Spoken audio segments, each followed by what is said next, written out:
Baik, bismillahirrahmanirrahim. Assalamualaikum warahmatullahi wabarakatuh.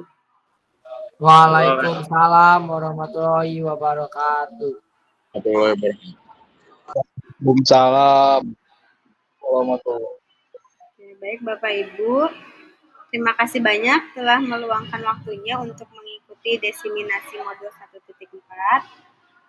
Yang terhormat Bapak Ibu Guru SMA Negeri 8 Kota Bogor dan para mahasiswa PPL yang ada di SMA Negeri 8 Bogor. Alhamdulillah pada kesempatan hari ini kita dapat bertemu bertatap maya dalam presentasi desiminasi modul 1.4 budaya positif. Berikut ini adalah tugas dari aksi nyata calon guru penggerak angkatan 11. Oke Bapak Ibu, karena ini sore ya, berarti udah beraktivitas dari tadi. Untuk mencairkan suasananya kita ice breaking dulu ya Bapak Ibu. Oke.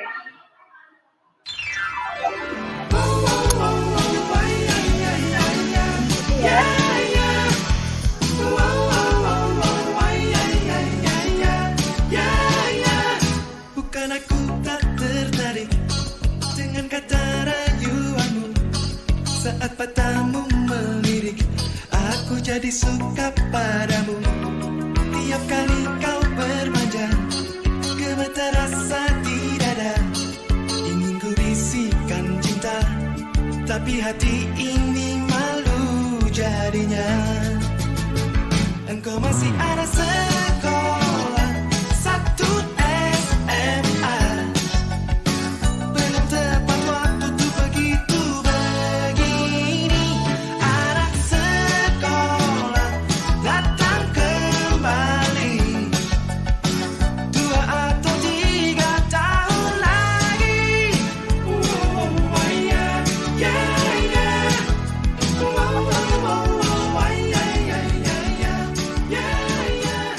Bukan aku tak tertarik.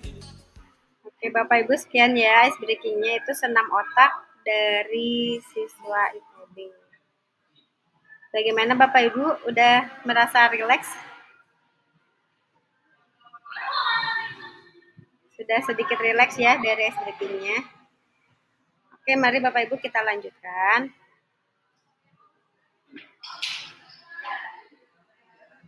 Oke, di sini ada pantun. Minta cakepnya ya Bapak Ibu. Pergi ke pasar membeli paprika. Cakep. Pulangnya melewati goa. Cakep. Masih dibuka, mari awali dengan berdoa. Berdoa dulu ya Bapak Ibu. Cakep.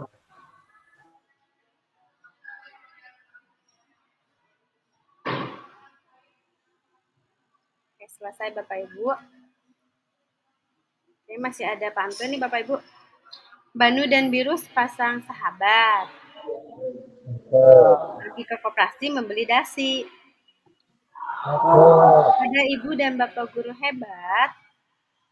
Izinkan saya memulai presentasi.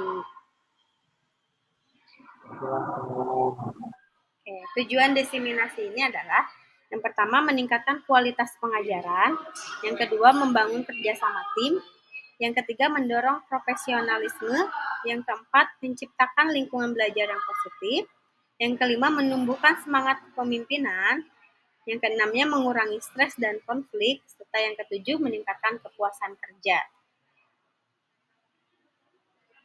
Oke, poin utama modul budaya positif ini yang pertama, perubahan paradigma belajar.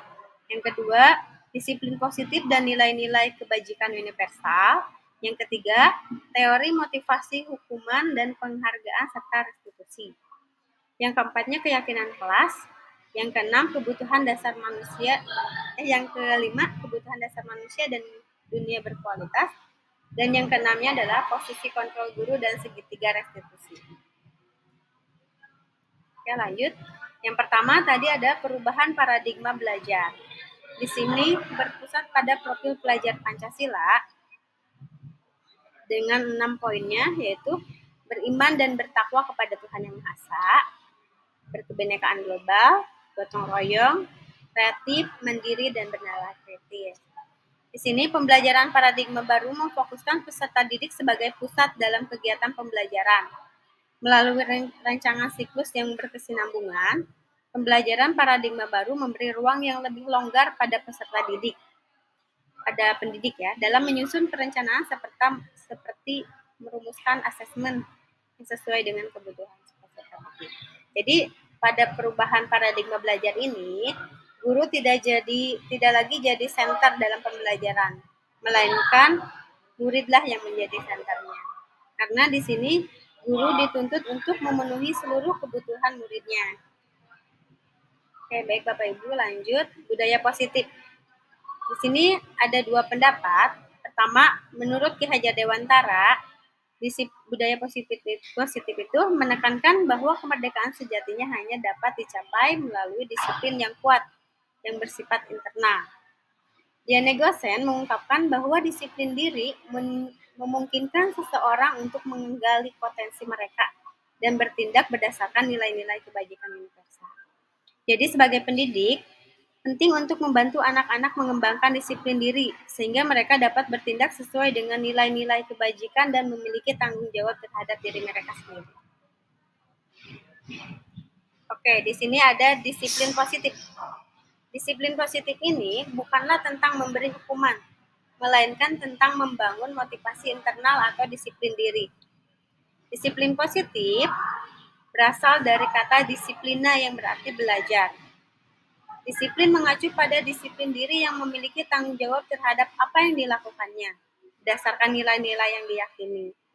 Disiplin positif merupakan salah satu cara penerapan disiplin yang bertujuan untuk menumbuhkan kesadaran serta memberdayakan peserta didik tanpa imbalan atau ancaman dan hukuman. Jadi di sini di sekolah itu sebenarnya harus sudah tidak ada lagi yang namanya hukuman, melainkan menerapkan disiplin positif. Karena dengan menghukum siswa, nanti siswa itu merasa tertekan dan tidak merasa bebas untuk mengaktualisasikan solusi-solusi dari permasalahan siswa. Jadi kalau dengan hukuman siswa itu merasa tertekan begitu ya Bapak Ibu. Oke, berikutnya nilai-nilai kebajikan. Nilai yang disepakati bersama terlepas dari suku, bangsa, agama, bahasa maupun latar belakangnya. Contoh nilai kebajikan institusi atau organisasi. Di sini dibagi menjadi 3 bagian. Yang pertama, profil pelajar Pancasila. Bapak Ibu masih ada yang ingat nyanyian profil pelajar Pancasila? Masih ingat tidak?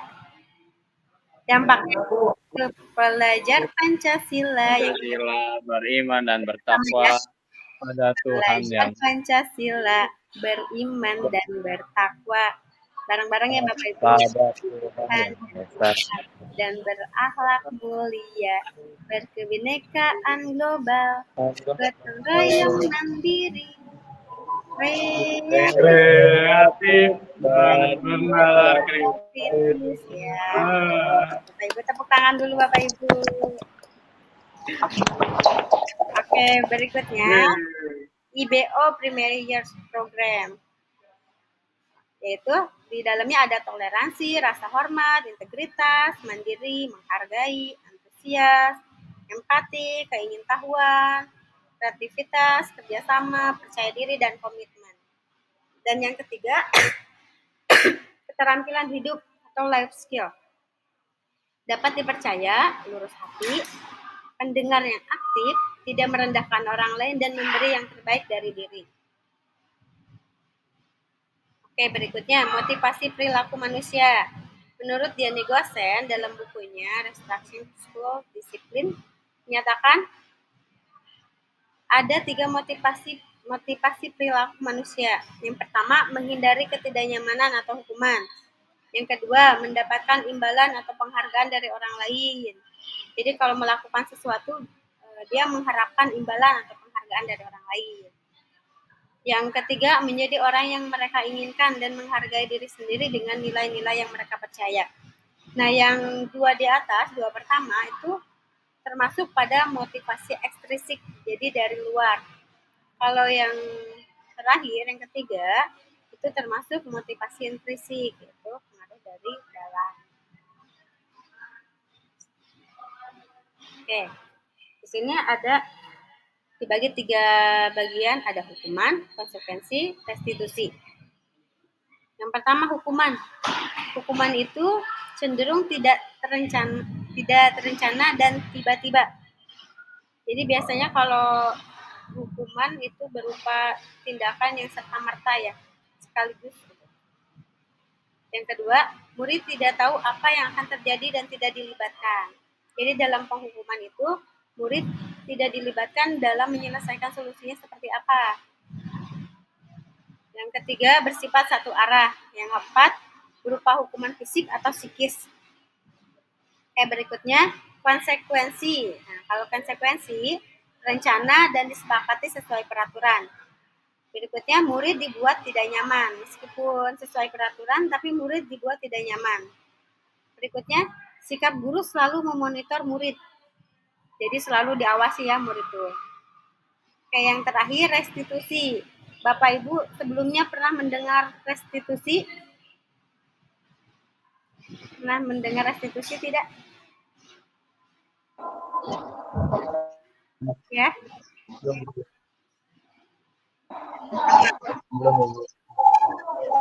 Oh iya. Sebelumnya pernah mendengar restitusi atau belum Bapak Ibu? Belum, Ibu. Ya. Oke. Di sini restitusi adalah proses menciptakan kondisi bagi murid untuk memperbaiki masalah. Yang kedua, proses kolaborasi yang mengajarkan murid untuk mencari solusinya sendiri dan memperkuat karakter mereka. Jadi dalam proses restitusi ini, jika satu murid melakukan kesalahan, mereka itu diberikan kebebasan untuk mengeluarkan pendapat, mencari solusinya sendiri, sehingga murid itu tidak merasa tertekan dan dikekang. Seperti itu ya Bapak Ibu. Oke, lanjut.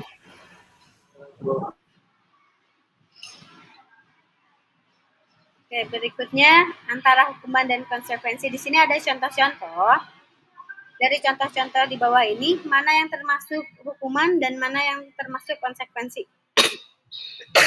Yang pertama, guru menyuruh murid keliling lapang sekolah karena ia tidak mengerjakan tugas. Ini merupakan hukuman atau konsekuensi? Hukuman, Bu. Oke, Hukuman. ya. Yang kedua, menggantikan kertas tugas teman yang telah dicoret-coret. Hukuman. Menggantikan kertas tugas. Oh, konsekuensi. Oke, konsekuensi ya. Bu. Oke. Yang ketiga, lari mengelilingi lapangan basket 2 kali karena terlambat 10 menit untuk pelajaran Hukuman. PPK. Hukuman atau Hukuman, Bu. Konsekuensi nggak sih? konsekuensi? Oh, iya. Hukuman. Konsekuensi ya. Konsekuensi. Oke, karena di sini kan ibaratnya begini, murid yang lain datangnya tepat waktu. Mereka sudah keliling lapangan 2 kali. Sementara siswa yang terlambat ini belum melakukan lari mengelilingi lapangan. Nah, jadi siswa tersebut diperintahkan untuk mengelilingi lapangan selama 2 kali untuk mengganti. Ya. Sehingga apa yang dilakukannya sama dengan murid yang lainnya. Seperti itu ya Bapak Ibu. Oke, berikutnya membersihkan WC sekolah karena merusak tas kawannya. Itu hukuman atau Hukuman, Bu. konsekuensi? Hukuman. Hukuman. Yang kelima, murid diminta untuk push up 20 kali karena tidak menggunakan atribut sekolah. Hukuman, Bu. Oke, hukuman juga ya. Konsekuensi nggak sih? Murid diminta push up 20 kali. Apakah ada hubungannya dengan atribut sekolah? Hukuman. Hukuman ya, Bu. Hukuman. Kalau konsekuensi berarti harusnya dia melengkapi atributnya, gitu kan? Ya, Bu. Oke, berikutnya. Mengapa keyakinan kelas bukan peraturan kelas? Mengapa harus disebut keyakinan kelas, tapi bukan peraturan kelas? Kira-kira kenapa ya Bapak Ibu? Keyakinan, berarti keyakinan itu keluar dari Itu menyeluruh, Bu. iya. Anggota kelas. Oke. Jadi keyakinan keluar dari dalam diri sendiri gitu ya. Sesuatu yang kita yakini itu pasti akan dilakukan dengan sepenuh hati gitu. Begitu kan Bapak Ibu ya. Jadi Iya Bu. begitupun dengan keyakinan kelas.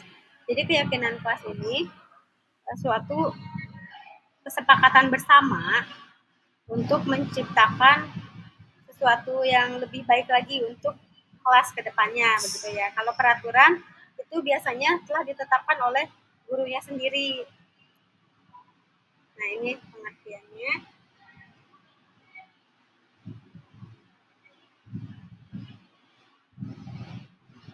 Oke, keyakinan kelas. Setiap individu, termasuk murid-murid, akan lebih terdorong dan antusias untuk menjalankan sesuatu yang mereka yakini, daripada hanya sekedar mematuhi aturan tertulis yang terasa kering dan tanpa makna. Ketentuan keyakinan kelas hendaknya tidak terlalu banyak. Jadi tidak terlalu didata banget gitu ya Bapak Ibu. Jadi inti-intinya aja. Keyakinan kelas sebaiknya sesuatu yang diterapkan di lingkungan tersebut. Semua warga kelas hendaknya berkontribusi dalam pembuatan keyakinan kelas lewat curah pendapat, jadi sesuai dengan pendapatnya masing-masing. Tidak melalui tekanan dari orang lain gitu ya. Terus yang kelimanya, bersedia meninjau kembali keyakinan kelas dari waktu ke waktu. Jadi dari setiap waktunya, keyakinan kelas ditinjau. Apakah sudah dilaksanakan atau belum? Apakah sudah sesuai atau belum? Pernyataan keyakinan kelas nantiasa dibuat dalam bentuk positif. Kalau biasanya kalau kata-kata peraturan gitu kan, tidak membuang sampah sembarangan. Nah, diganti dengan kalimat positif. Jadi, menjaga kebersihan kelas. Atau misalkan, tidak ribut di dalam kelas. Berarti keyakinannya dalam kalimat positif adalah menjaga ketertiban dan keamanan kelas. Seperti itu ya Bapak Ibu. Jadi, kalimat-kalimat dengan kata tidaknya diganti dengan kalimat positif. Itu keyakinan kelas. Oke, ini panduan. Untuk panduannya, yang pertama menggali peraturan yang perlu disepakati di kelas. Yang kedua, mengubah peraturan-peraturan yang sudah dibuat dengan kalimat positif. Yang ketiga, menyarikan peraturan-peraturan yang sudah dibuat menjadi nilai kebajikan. Yang ketiga ya tadi, yang keempatnya, kegiatan pendalaman keyakinan kelas, yaitu tampak seperti atau tidak tampak seperti. Yang kelimanya, kegiatan pendalaman keyakinan kelas atau tugas saya dan tugas kamu. Oke, berikut adalah tabel T untuk membuat tampak seperti dan tidak tampak seperti. Untuk yang poin hormat, tampak sepertinya adalah datang tepat waktu. Tidak tampak sepertinya adalah sering hadir terlambat. Untuk tampak sepertinya, menyapa teman dan guru setiap hari. Yang tidak tampak sepertinya, tak acuh kepada teman dan guru. Dan sebagainya. Untuk poin bekerja, tampak sepertinya adalah tekun bekerja dan menyimak guru. Tidak tampak sepertinya adalah tidak mendengarkan guru dan acuh tak acuh.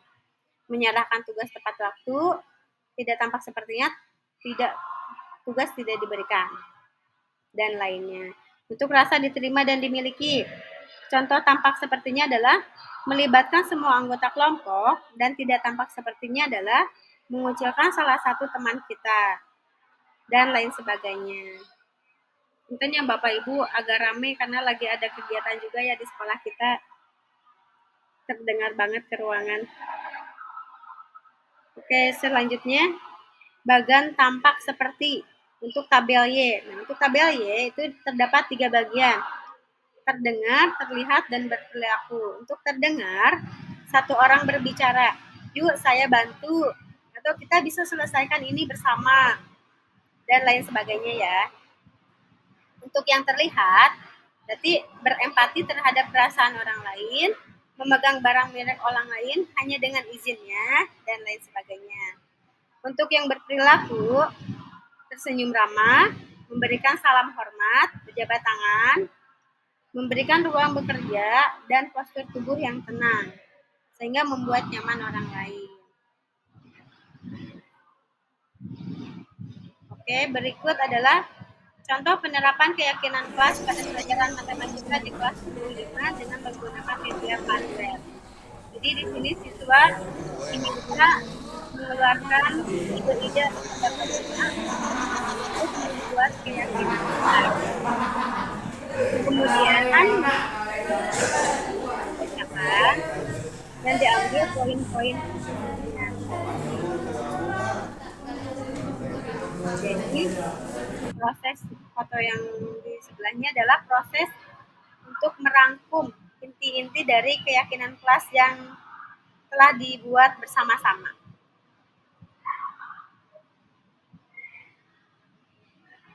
Keyakinan kelas 15 mata pelajaran matematika yaitu setelah hasil diskusi ya. Yang pertama, masuk kelas tepat waktu, menjaga kebersihan kelas, menjaga ketertiban dan keamanan kelas, saling menghormati dan menghargai, disiplin dan tanggung jawab, bekerja sama dan gotong royong, budayakan 5S, senyum, salam, sapa, sopan, dan santun, menggunakan gawai dengan bijak, mengumpulkan tugas tepat waktu. Kayak begitu ya Bapak contohnya. Oke, selanjutnya kebutuhan dasar manusia. Kebutuhan dasar manusia adalah segala sesuatu yang kita lakukan untuk mendapatkan yang kita inginkan. Seluruh tindakan yang kita lakukan memiliki tujuan tertentu. Dan semua usaha terbaik yang kita lakukan adalah dalam rangka agar kebutuhan dasar kita terpenuhi dengan baik. Itu kebutuhan dasar manusia. Kebutuhan dasar manusia itu sendiri terdiri dari 5 bagian. Yang pertama, bertahan hidup.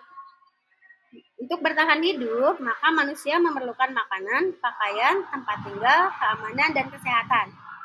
Yang kedua, kebutuhan kasih sayang dan rasa diterima. Rasa diterima, dipedulikan, berbagi, kerjasama, menjadi bagian dari kelompok. Dan yang ketiga, penguasaan. Melingkupi harga diri, keinginan untuk dianggap, memimpin, berprestasi, diakui, dan didengar. Yang berikutnya, kebebasan, yaitu mandiri, memiliki pilihan, mencoba hal baru, mampu mengendalikan arah dirinya. Yang berikutnya, kesenangan, di antaranya bermain, humor, antusiasme, dan tertawa. Setuju Bapak Ibu, kebutuhan dasar manusia ada 5 ya? Oke, kita lanjutkan. Dunia berkualitas. Di sini dunia berkualitas itu maksudnya adalah tempat unik dalam pikiran seseorang yang menyimpan gambaran dari orang-orang, hal-hal dan nilai-nilai yang sangat berarti dan memenuhi kebutuhan dasar individu, sehingga memberikan kebutuhan dan makna hidup. Jadi dunia berkualitas itu hal-hal yang luar biasa yang ada atau yang dialami oleh seseorang. Jadi di sini sebagai guru memiliki peran penting dalam membantu murid memasukkan nilai-nilai kebajikan ke dalam dunia berkualitas murid melalui interaksi yang memberdayakan, sehingga murid dapat mengembangkan diri dengan individu yang positif dan menghargai nilai-nilai kebajikan. Oke, posisi kontrol guru. Di sini posisi kontrol guru ada 5.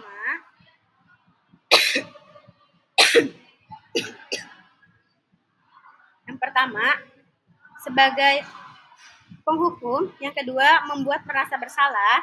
Yang ketiga, sebagai teman. Yang keempat, sebagai pemantau. Dan yang kelima, sebagai manajer. Oke. Ada miskonsepsi teori kontrol. Yang pertama, ilusi guru mengontrol peserta didik. Yang kedua, ilusi bahwa semua penguatan positif, efektif, dan bermanfaat. Yang ketiga, ilusi bahwa kritik dan membuat bersalah mampu menguatkan karakter. Yang keempat, ilusi bahwa orang dewasa berhak memaksa. Itu miskonsepsi. Di sini penjelasan dari posisi kontrol masing-masing guru. Yang pertama, penghukum. Posisi penghukum bisa menggunakan hukuman fisik maupun verbal. Orang-orang yang menjalankan posisi penghukum senantiasa mengatakan bahwa seseorang memerlukan sistem atau alat yang dapat lebih menekan murid yang lebih dalam lagi. Jadi di sini guru sebagai sebagai penghukum itu adalah menekan murid gitu ya Bapak Ibu. Guru yang menerapkan posisi penghukum akan berkata, patuhi aturan saya. Ibu maaf gak ada suaranya, Bu. Oh iya, sebentar.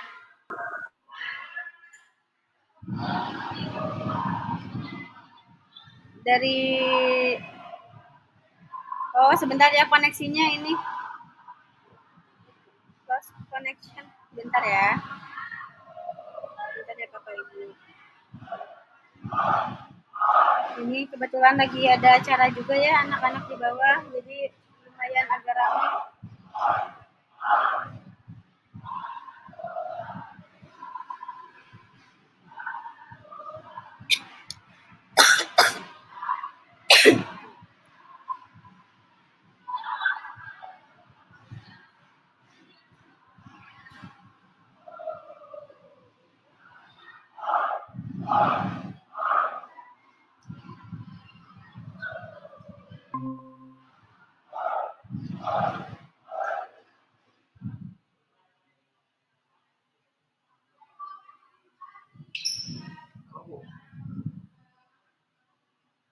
Ada lagi nggak?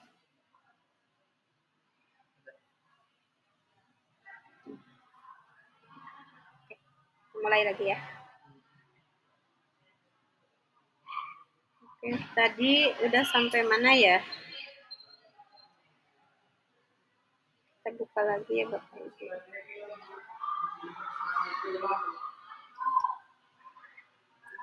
Banyak buat presentasinya hilang, Bu.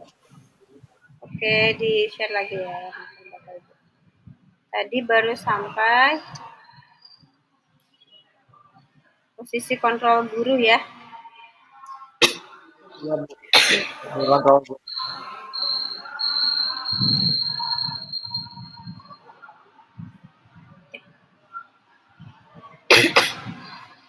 Diulangi lagi ya Bapak Ibu, tadi sempat putus koneksinya. Jadi posisi kontrol guru itu ada 5. Yang pertama penghukum, yang kedua membuat merasa bersalah, yang ketiga teman, keempat pemantau, dan kelima manajer. Tapi di sini ada miskonsepsi teori kontrol, di mana ada beberapa ilusi. Yang pertama, ilusi guru mengontrol peserta didik. Yang kedua, ilusi bahwa semua penguatan positif, efektif, dan bermanfaat. Yang ketiga, ilusi bahwa kritik dan membuat bersalah mampu menguatkan karakter. Yang keempat, ilusi bahwa orang dewasa berhak memaksa. Oke, lanjut. Posisi kontrol guru yang pertama adalah penghukum. Posisi penghukum bisa menggunakan hukuman fisik maupun verbal. Orang-orang yang menjalankan posisi penghukum senantiasa mengatakan bahwa sekolah memerlukan sistem atau alat yang dapat lebih menekan murid-murid lebih dalam lagi. Di sini contoh percakapan yang biasanya diutarakan oleh posisi penghukum. Yang pertama, patuhi aturan saya atau awas ya. Yang kedua, kamu selalu aja salah. Yang ketiga, pasti selalu yang terakhir selesai. Itu jadi membuat anak itu merasa tertekan begitu ya Bapak Ibu. Jadi guru yang dalam posisi penghukum ini senantiasa percaya hanya ada satu cara agar pembelajaran bisa berhasil dengan cara dia sendiri. Yang kedua, posisi kontrol guru merasa bersalah, pembuat merasa bersalah. Pada posisi pembuat merasa bersalah ini, biasanya guru akan bersuara lebih lembut. Pembuat rasa bersalah akan menggunakan keheningan yang membuat orang lain merasa tidak nyaman, bersalah atau rendah diri. Kata-kata yang keluar dengan lembut akan seperti, Ibu sangat kecewa sekali dengan kamu. Berapa kali Bapak harus memberitahu kamu ya? Gimana coba kalau orang tua kamu tahu kamu berbuat begini? Itulah contoh percakapannya Bapak Ibu ya. Di sini posisi guru sebagai pembuat merasa bersalah ini membuat murid memiliki penilaian yang buruk tentang diri mereka. Murid merasa tidak berharga dan telah mengecewakan orang-orang yang menyayanginya. Oke, selanjutnya posisi kontrol guru sebagai teman. Pada posisi ini tidak akan menyakiti murid, namun akan tetapi berupaya mengontrol murid melalui persuasi. Posisi teman pada guru bisa negatif atau positif. Positifnya di sini berupa hubungan baik yang terjalin antara guru dan murid. Guru di posisi teman menggunakan hubungan baik dan humor untuk mempengaruhi seseorang. Kata-kata yang biasa digunakannya adalah, ayo bantulah demi Bapak ya. Ayo ingat tidak bantuan Bapak selama ini. Ya sudah, kali ini tidak apa-apa. Yang terakhir nanti Ibu bantu bereskan ya. Tapi selain ada tadi hal positifnya, ada juga hal negatif dari posisi teman, yaitu bila suatu saat guru tersebut tidak membantu, maka murid akan kecewa dan berkata, saya pikir Ibu teman saya.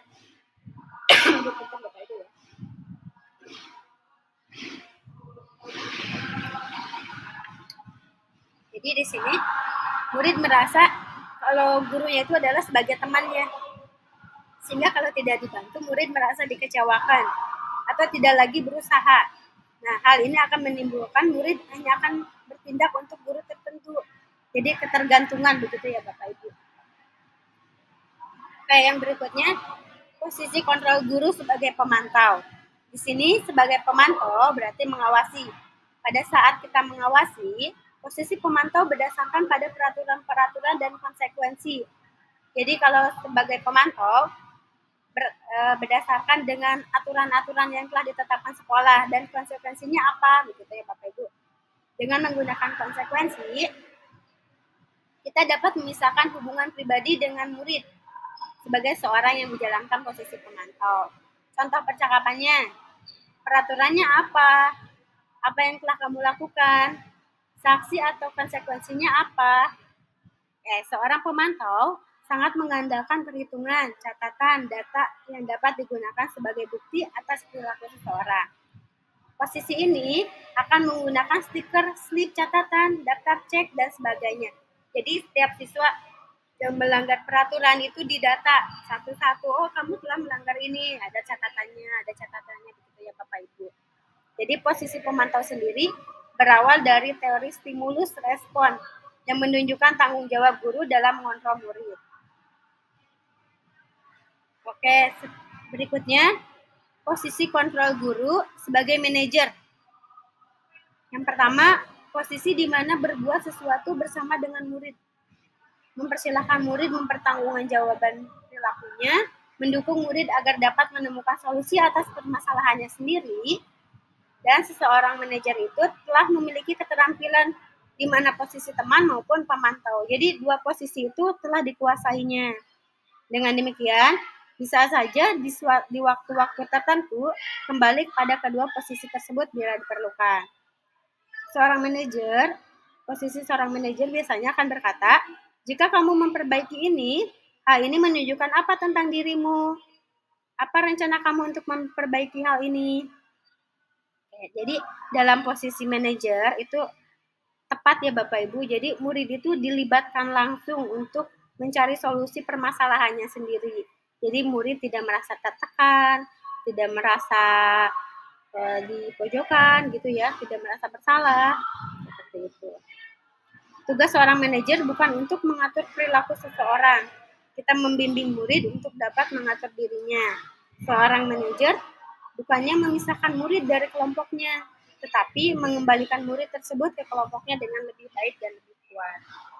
Jadi dari 5 posisi kontrol yang telah dijelaskan, menurut Bapak Ibu posisi manakah yang lebih tepat untuk mencari solusi permasalahan murid? Posisi yang mana Bapak Ibu?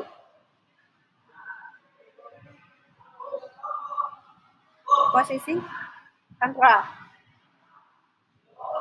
Apa posisi manajer?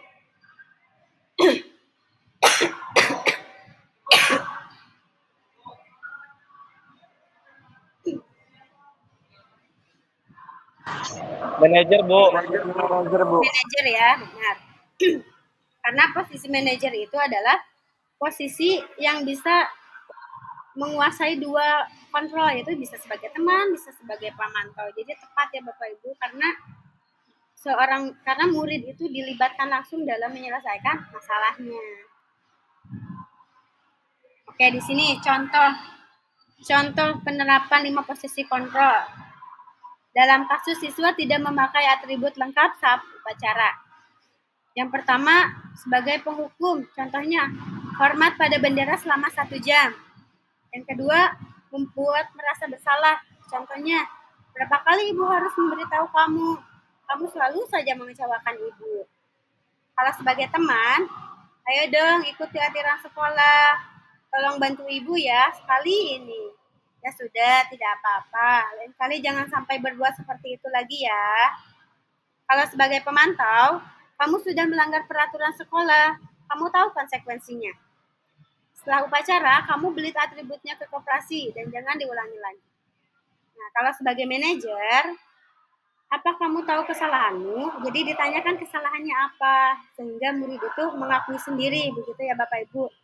Terus kira-kira bagaimana cara kamu memperbaiki masalahmu?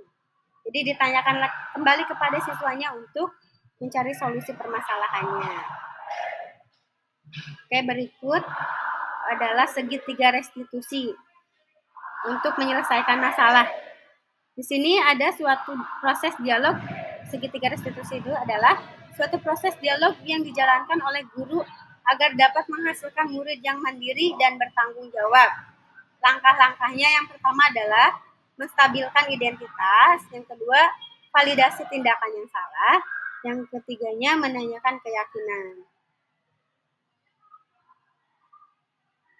Oke, untuk menstabilkan identitas, berdasarkan prinsip segitiga restitusi, membuat kesalahan adalah bagian dari proses pembelajaran. Menggeser identitas gagal ke identitas sukses. Contohnya, contoh percakapannya. Berbuat salah itu wajar, tidak ada manusia yang sempurna. Bapak Ibu juga pernah melakukan itu. Bapak Ibu bukan ingin mencari siapa yang salah, tapi Bapak Ibu ingin mencari solusi dari permasalahan ini. Kamu berhak merasa begitu. Itu untuk menstabilkan identitas. Oke, yang berikutnya validasi tindakan yang salah. Yang pertama, berdasarkan prinsip setiap perilaku berupaya memenuhi suatu kebutuhan tertentu. Guru akan bergeser dari pemikiran stimulus respon menjadi proaktif. Yang ketiganya, mengenali dan mengakui kebutuhan murid akan memperbaiki hubungan dengan murid. Berikutnya, contoh percakapan dari validasi tindakan yang salah. Kamu pasti punya alasan mengapa melakukan hal itu. Berikutnya, padahal kamu bisa melakukan hal yang lebih buruk dari ini ya. Kamu patut bangga karena telah melindungi sesuatu yang penting buatmu. Terus kamu melakukannya karena mempertahankan sesuatu yang penting bagimu. Nah, ini proses yang terakhir menanyakan keyakinan. Jadi murid ditanyakan kembali keyakinan apa nih yang kurang tepat yang telah dilakukan sesuai dengan keyakinan yang telah disepakati di kelas. Murid akan diberikan pertanyaan-pertanyaan bermakna untuk menunjukkan motivasi secara inklusif. Berikutnya, mampu mengaitkan keyakinan dengan tindakan yang salah. Contoh percakapannya, apa keyakinan kelas kita? Nilai-nilai apa yang telah disepakati bersama? Seperti apa gambaran sebuah kelas ideal menurut kamu? Kamu ingin menjadi orang yang seperti apa? Seperti itu. Berikut contoh penerapan segitiga restitusi. Di sini ada kasus. Bu Yuni adalah wali kelas 11 MIPA 5, mendapat laporan dari siswanya yang bernama Gita. Gita menjelaskan bahwa buku tugas pelajaran matematikanya digambar-gambar oleh Olive. Gita merasa sedih atas kejadian tersebut. Kemudian Olive dipanggil oleh Bu Yuni untuk mencari solusi persoalan tersebut dengan segitiga restitusi. Ini videonya ya Bapak Ibu. Ternyata agak sedikit seperti koneksi.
Bapak Ibu punten ya, barusan keluar.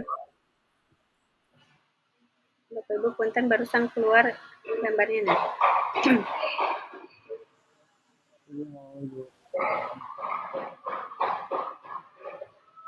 Sudah muncul lagi belum Bapak Ibu?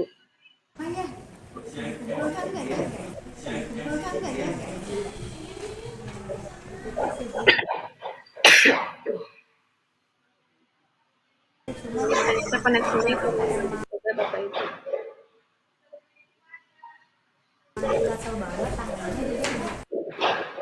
Oke Bapak Ibu, mungkin nanti video yang untuk kasus contoh penerapan segitiga restitusi akan saya kirim ke grup aja ya Bapak Ibu videonya. Karena ternyata agak kendala koneksi. Oke, kita lanjut aja Bapak Ibu ya. Nanti untuk contoh videonya saya akan kirim ke grup. Oke, Bu. Oke, selanjutnya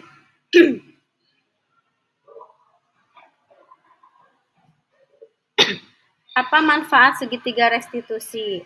Di sini manfaat segitiga restitusi adalah untuk membantu murid menjadi lebih memiliki tujuan, disiplin positif, dan memulihkan dirinya setelah berbuat salah. Jadi siswa lebih kuat lagi gitu ya Bapak Ibu. Oke Bapak Ibu, selesai diskusi kita hari ini, presentasi hari ini. Apa ada yang mau ditanyakan Bapak Ibu untuk segitiga restitusi atau budaya positif atau yang lainnya? Tidak ada, Bu. Sudah lengkap. Oke, sudah Sudah jelas. jelas. Oke, siap. Tapi ini ada refleksi dulu ya Bapak Ibu. Apa yang Bapak atau Ibu rasakan setelah kegiatan workshop? Dan apa yang akan Bapak Ibu lakukan setelah kegiatan workshop? Saya, Bu, Ya, boleh. Pak Jimmy. Ya, silakan. menciptakan lingkungan yang aman, pastikan siswa merasa aman secara fisik dan emosional, hindari situasi yang dapat menimbulkan rasa takut atau cemas, seperti penghukuman yang keras, mempraktikkan komunikasi positif, gunakan bahasa yang mendukung dan menginspirasi saat berinteraksi dengan siswa. Fokuskan pada upaya dan proses belajar daripada hanya hasil akhir. Mendorong kolaborasi, rancang aktivitas yang mendorong siswa untuk bekerja sama, berbagi ide, dan bekerja dari satu sama lain. Oke, terima kasih banyak Pak Jimmy. Luar biasa ya. Tepuk tangan dulu buat Pak Jimmy. Ya. Oke, selanjutnya ada lagi Bapak Ibu yang mau menambahkan refleksinya.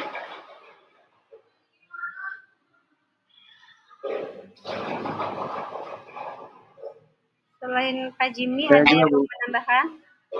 Oke, Pak Randy.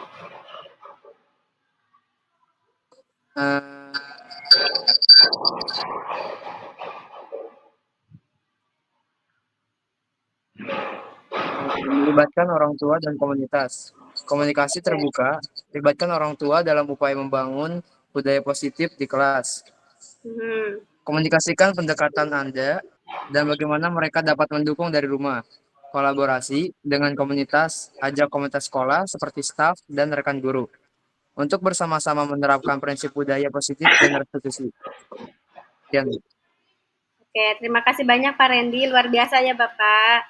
Jadi akan mengajak orang tua dan komunitas begitu ya Bapak Ibu ya, komunitas di sekolah, baik itu guru, staf, ataupun semua warga sekolah. Oke, baik Bapak Ibu, terima kasih banyak ya untuk presentasi hari ini tentang budaya positif. Terima kasih telah meluangkan waktunya. Tadi setelah selesai mengajar, Bapak Ibu capek gitu ya Pak Ibu. Sekarang meluangkan waktu untuk mengikuti diseminasi budaya positif secara online begitu. Hatur nuhun ya Bapak Ibu.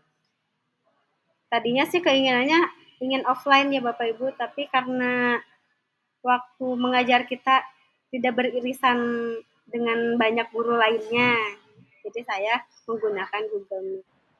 Dan Ya Bu, gak apa-apa Bu. kebetulan di sekolah juga lagi banyak kegiatan ya dari minggu-minggu lalu. Oke, hatur nuhun ya Bapak Ibu semuanya. Siap Ibu. Wilujeng Fonten sadayana. Wabillahi taufiq wal hidayah. Wassalamualaikum warahmatullahi wabarakatuh. Waalaikumsalam warahmatullahi wabarakatuh. Dadah Bu. Ya. Izin keluar ya, Bu. Oh, ada ini ya, jalan-jalan ke menembakkan, pulangnya membawa kain berwarna. Budaya positif kita tanamkan agar belajar jadi lebih bermakna. Terima kasih Bapak Ibu, hatur nuhun sadayana.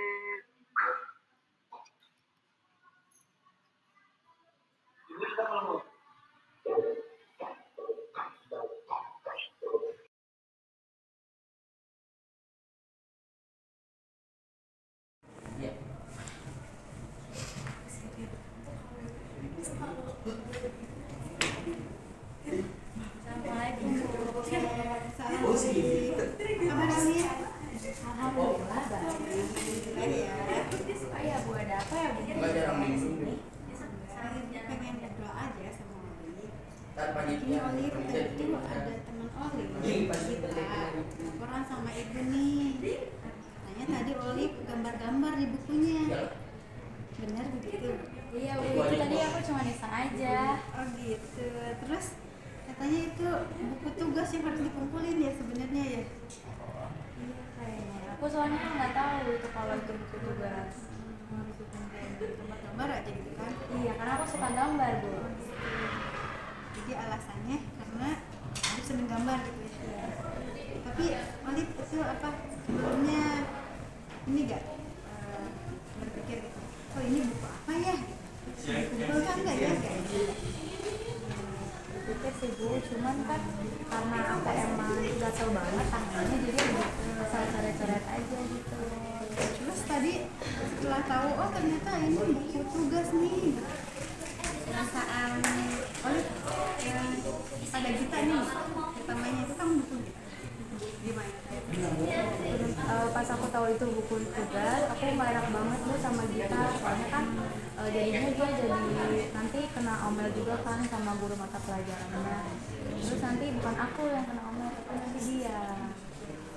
Sebenarnya nggak apa-apa sih, emang kalau kita punya kesenangan gitu ya, suka greget gitu kan, makanya ada kertas pengen gambar gitu kan ya, tapi kita tetap harus melihat situasi ya, oh ini kertas punya siapa nih, ini kertasnya dipakai apa enggak gitu kan ya. Berdasarkan kejadian tadi tuh menurut Olive tuh baik atau tidak? Iya Bu. Ya baik ya. Nah untuk memperbaiki masalah kedepannya nih apa yang harus dilakukan? Aku akan memperbaiki sikap aku Bu, jadi walaupun aku suka gambar-gambar, aku nggak bakal ngeluarin buku temen aku, apalagi itu kan buku tugas ya Bu. Senang sekali nih Olive sudah berusaha jujur sama mau memperbaiki masalah kedepannya gitu ya. Tapi untuk menyangkutkan keyakinan kelas ya, yang pernah kita bikin nih waktu pertama kali masa pembelajarannya bareng-bareng, kira-kira yang kurang tepat menurut Olive di bagian yang mana? Bagian yang sopan santun sama temen Bu, jadi saya melanggar benar, terus sama nggak baik aja Bu, nggak menghargai. Tidak menghargai teman gitu ya, satu sopan satu, kedua tidak menghargai teman. Tapi dengan masalah ini nih, tadi kan udah perbaikan untuk kedepannya ya. Tadi apa? Perbaikan ke depannya? Aku nggak bakal coret-coret lagi. Coret-coret lagi, terus lebih bijak lagi gitu ya, lebih bijak gitu kan. Menempatkan mana nih yang benar dan mana yang kurang tepat gitu ya. Terima kasih banyak ya udah mau